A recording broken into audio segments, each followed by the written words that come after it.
Hey everyone, Reaper here again with another video. This time, I thought I would do more of a sort of like a resourceful video. It's one of those discussion videos, so you're not going to see any comic books. But I thought I would do a video on how do you, this is not just me, it's not speaking to me, it's just speaking you as a general term. How do you or how does one figure out a price to pay for a comic book?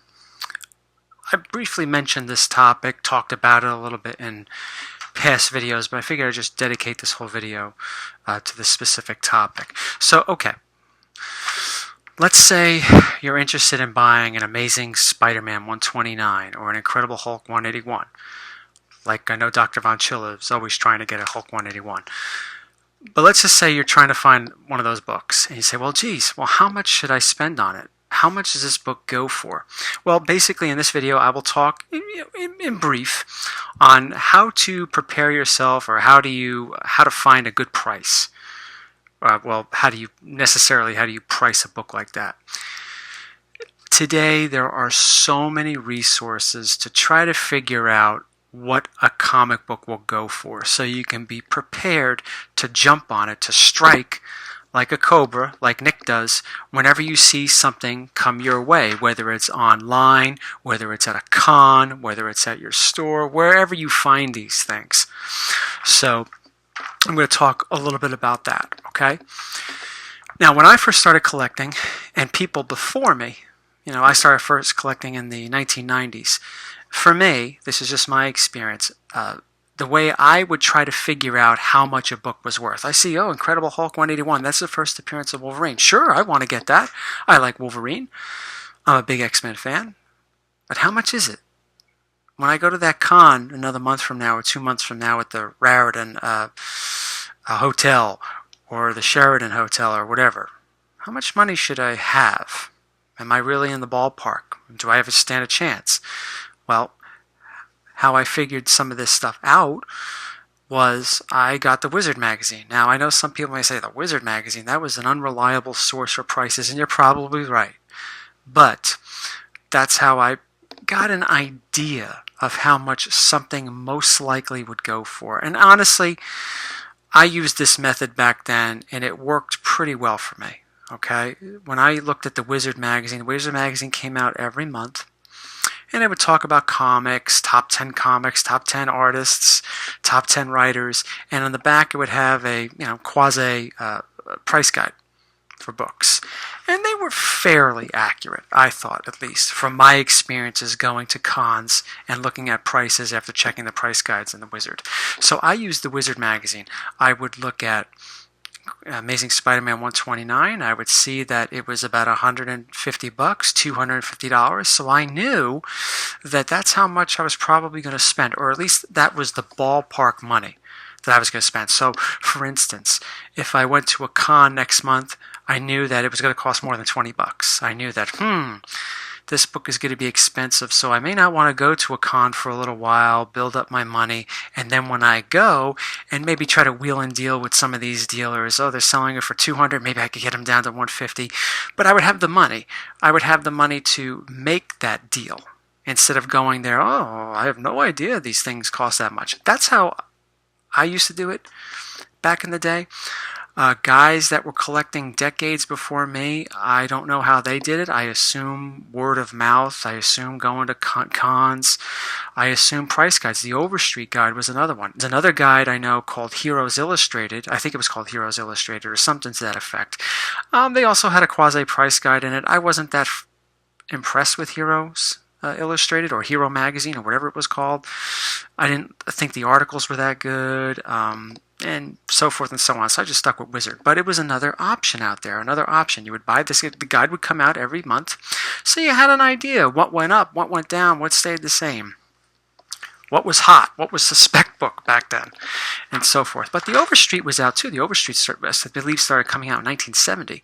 So a lot of guys and dealers used the Overstreet. They preferred the Overstreet than Wizard magazine, I think. Yeah, you would go to cons, and I remember. Like I said, I remember the Overstreet because I saw some dealers, whenever I would go there, go to a con, they would pull out this big book and just look at prices and so forth. I vaguely remember that, and it wasn't the Wizard magazine they were looking at, and it wasn't Heroes magazine or anything like that. So, but that's how I used to find out how much things were back then. But today, that was yesterday. Okay? That was a long time ago. It was 20 some odd years ago. Today, there are so many more reliable, so many more by the minute updates on comic book prices available to people, both paid and free. A lot of free ones. So let's talk about the free ones. Okay, let's use the same scenario. You want to buy an Incredible Hulk 181. I was like, oh, I want an Incredible Hulk 181. I want a nice grade. I want an 8.0. How much is that? How much should I bring to a con? Or how much should I save up for if I don't see it in the store with a price? What does that go for? What do you think a good deal is on Incredible Hulk 181? Well, I've said this before, the best free resource out there is eBay sold listings. You check eBay, you look Incredible Hulk 181, you look for an 8.0 sold listings. You can see 8.0s, 8.5s, 9.0s, 6.5s, 6.0s. You will have a good idea what these things have been selling for. So you have a better idea what you're able to spend. Is it within your budget? Do you think, okay, I got to save up a little bit more to get this and to get this particular copy? That's the best resource out there, I think. Excuse me a minute. My notes dropped. Yeah. Another free resource is Heritage. You know, you could check sold listings, what things have sold for on Heritage. It's another great resource to see, free resource, to try to price what a book that you want goes for. If you are completely clueless to what it goes for, if you really have no idea what it goes for, you're new to this is the first time you're going to be spending big bucks on a comic, but you really don't know what to do, you're nervous about it, you're wondering, oh, what do I do? These are free resources out there. They're reliable, and they're very up to date. You know, Incredible Hulk 181 is a very common book. It sells almost every day, I think, or at least every few days. You can find, a price for a specific grade that you're looking for. And of course, there's the Overstreet. Now, for me, I think the Overstreet, because of resources like eBay, because of resources like Heritage, and there are others that I don't even know about. I think I heard somebody one time said comicbooks.com. I don't know if that's free, paid for. I don't know. I don't check it. But I'm sure there are plenty of other resources that I'm not even naming, that I'm completely unaware of, that could help you find out what books sell for, how to prepare yourself to get that gem that you want for your collection. And as I was mentioning, Overstreet, because of those other resources, Overstreet comes out once a year. I know a lot of dealers still use Overstreet. Some dealers use Overstreet that is a couple years old, which is great. But I think a lot of dealers still use Overstreet. But a lot of dealers also use the next thing I'm going to bring up, which is a paid service, GPA. No, I'm not talking about your grades in school. I'm talking about GPA for comics. I see a lot of dealers using that. They, when they have books up on the wall, if they're not priced. Oh, how much is that? How much is that Incredible Hulk 181? Oh, and they go on their phones, and they're like, I could do this much. They're getting that stuff from GPA. And then you got the old timers that are sitting in the chair, and they want to know how much this is. What? And they open up the book, and they're opening up Overstreet from 2010. You could only be so lucky. But, I think that because of services like that, Overstreet is becoming obsolete. Now, don't get me wrong, there are flaws to everything, and I'll talk about flaws in a few moments.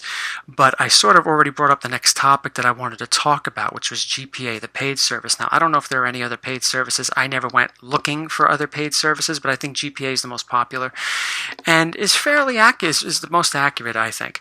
But like I said, everything has flaws. eBay sold listings, GPA, Overstreet, all have flaws. But like I said, I'll talk about those in a few moments. Yeah. So my personal favorite, I think I like eBay the best. Not because it's free. Okay? I mean, that's a bonus. But I think it's always up to date from my experience. And I think GPA is good too. I think those are the two two best for me. I very rarely check Heritage. I should, but I rarely check it. Now, getting to the flaws of these things. Nothing is perfect.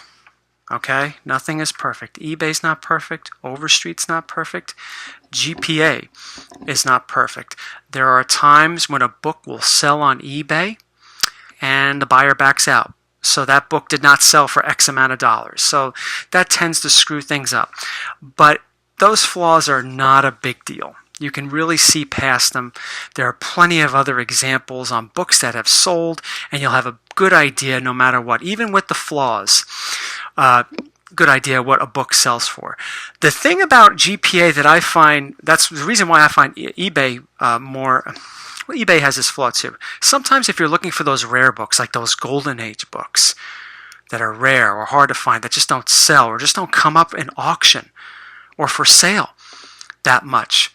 Sometimes when you're checking GPA, oh, how much is Captain America Comics 20? All right, check GPA. I'm not saying this is a real example. I'm just using this top of my head. I want to get a 5.0 or 4.0 Captain America Comics 20. Let me check GPA. Ooh, last one sold for $2,000 in 2009. Because they just don't come up. Same thing with eBay sold listings. There may not be a sale for it anytime soon. So that presents the flaws with those ways of checking prices, but you're going to encounter some difficulties, especially when looking for rare comics. But if you're looking for an Incredible Hulk 181 or an Amazing Fantasy 15 or an Amazing Spider-Man 129, you're not going to run into those problems. Okay. Overstreet, I think, the biggest problem with that is it only comes out once a year, so the prices are not obviously updated. One of the big problems with that was, I think it was back in 2014 or 15, Shazam 28 was maybe $20 or $30. I'm just making up this number. It was a low number. I don't have the book in front of me. But at the time, when I was looking for Shazam 28 in high grade or mid grade, it wasn't $20, $30, $40. It was well over $150 or $100, depending on the grade. So there's the flaw with that. And there are other examples with that. But I still think that the best option is eBay or GPA. Tips. Let's say you're looking for that. I want to buy. I'm going to definitely go for it. I'm going to get that Incredible Hulk 181. I want an 8.0. All right. I'm going to check the best thing for you to do is check GPA or eBay, and it says, well, GPA current as of right now, July 18th, 2018, Incredible Hulk 181, 8.0 GPA is $3,700. It's sold this month, and that's another cool thing about GPA. It tells you sold what month it's sold and so forth. So what does that tell you? Well, I was planning to spend $1,000. Well, then you're not going to get it. So that's how a good way to just check to see if you're in the right ballpark when it comes to getting certain books. If a book sold for $3,700 recently, unless you find it at a garage sale or somebody sells it to you and doesn't know what they have, or you're doing some work on your house, you crack open a wall and you find a bunch of comics there, and you find an Incredible Hulk falls out and somebody doesn't come up to you and tries to grab it and rips it in half, then you're going to be spending several $1,000s on it. Now, just because it's sold for $3,700, that doesn't mean you're going to spend $3,700. Someone might sell it to you for $3,000. Someone might sell it to you for $3,300. Someone might sell it to you for $4,000. It depends. It depends on what kind of reasonable dealer you come across, or what type of deal you can carve out for yourself. But at least to save a couple of, or at least a few grand to get that book. So those are just some tips and ways to price comics, I think, fairly accurately. Like I said, there are flaws in everything. Nothing is perfect. There's no surefire way to get an accurate price on a book. But I think these are fairly accurate ways to do it.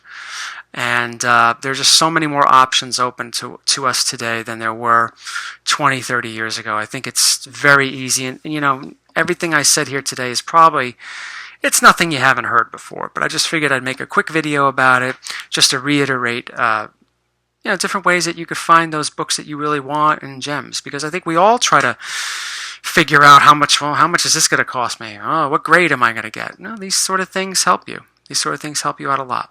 Well, everyone, thank you for watching, and I will see you again soon. I got a couple more videos coming out. I got Comic Book Haul 28 coming out in about another week, and several other videos coming out too. So stay tuned, everyone. Thanks for watching. Take care.